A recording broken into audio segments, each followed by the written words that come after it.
Assalamualaikum warahmatullahi wabarakatuh. Oke, kita lanjut ke tutorial berikutnya.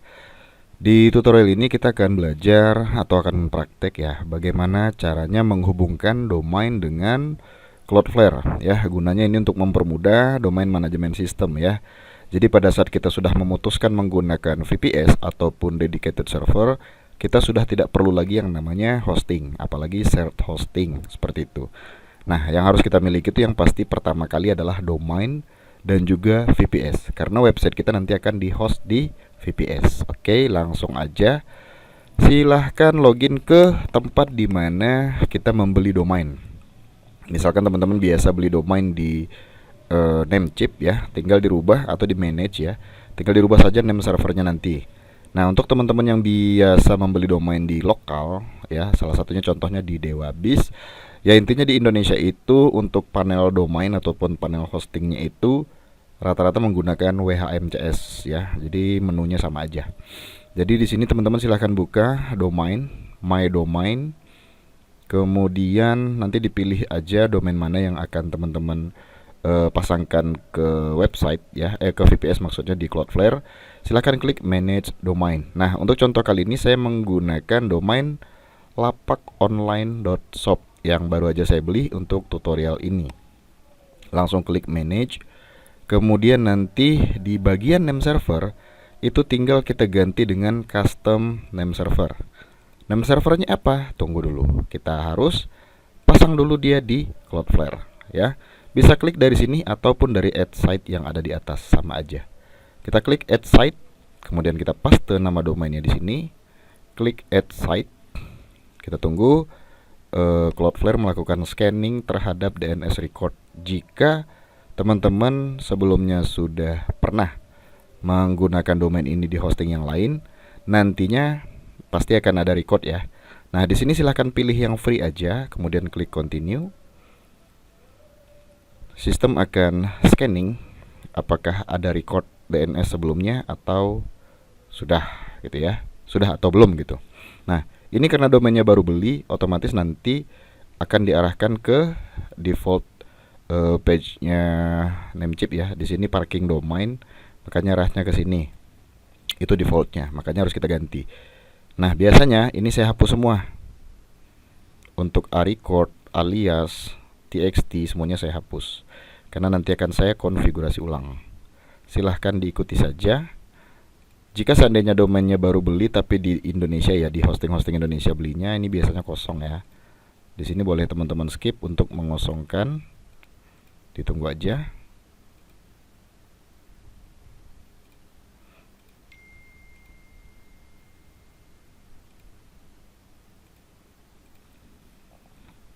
Oke.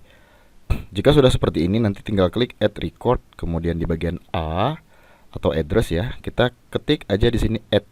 Artinya ini adalah domain utama ya, sudah otomatis terisi, dan kita ambil IP-nya.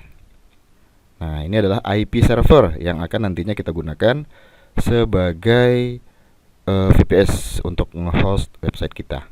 Proxy statusnya on atau off. Nah, untuk saat ini saya rekomendasikan di off kan saja dulu, kemudian kita klik save. Kemudian kita buat record lagi satu, tipenya adalah CNAME. Di sini recordnya kita buat www. Kemudian untuk target kita ketik di sini add.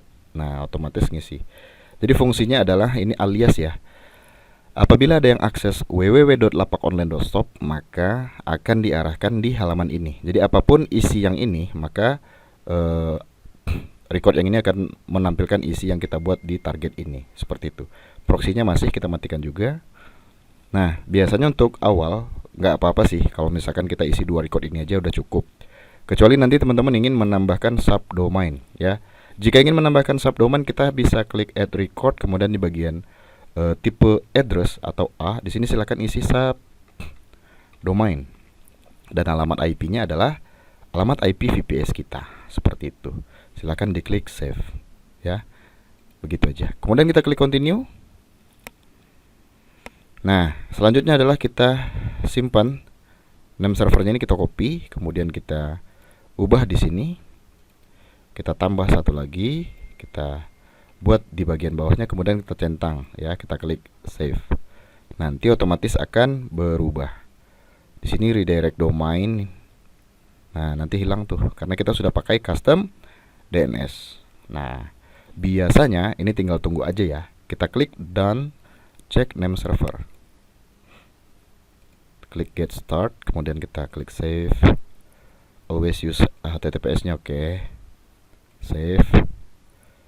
Auto minify JavaScript, CSS, HTML. Oke lah, kita klik save aja.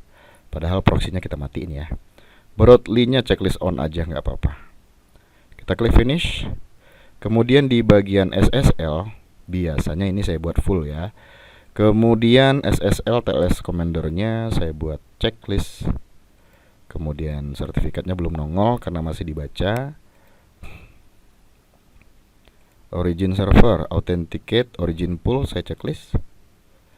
Kemudian di overview, biarin. Ya, kita tunggu sampai nanti dia recordnya kerekam. Nah, untuk mempercepat kita bisa klik check name server. Biasanya ini akan cepat di push ya ke penyedia domainnya kayak gitu. Di sini boleh kita refresh.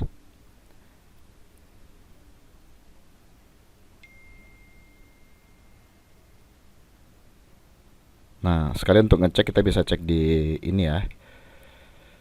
intodns.com /nama domain untuk ngecek apakah name servernya sudah berubah atau belum. Nah, di sini belum berubah ya. Masih DNS2 registrar server, DNS1 registrar server, ini masih dari Namecheap. Jadi kita tunggu saja sampai name servernya sudah menggunakan Cloudflare. Ya. Sampai di sini dulu tutorialnya. Sekian.